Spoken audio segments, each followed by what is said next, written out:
ବାବା, ଶ୍ରାବଣରେ ଧରା ଅବତରିତ ତୁମେ ଜଳଧାରୀ ପ୍ରିୟ ଶମ୍ଭୁ। ତୁମ ମଥାରେ ଚନ୍ଦ୍ରମା, ଜଟାରେ ଗଙ୍ଗା। ତୁମେ ତ୍ରିନେତ୍ର ତ୍ରିଶୂଳଧାରୀ।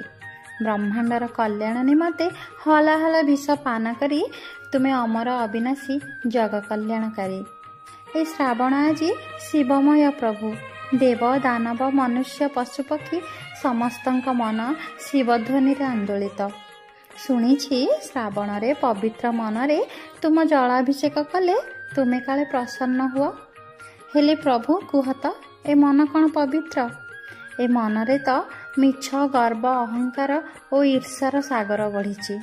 ଏ କଳୁଷିତ ମନ ନିରରେ ତୁମ କୃପା କ'ଣ ମୋତେ ପ୍ରାପ୍ତ ହେବ? ପ୍ରଭୁ, ମୋ ନିଜକୁ ତୁମ ପାଖରେ ସମର୍ପି ଦେଇଛି।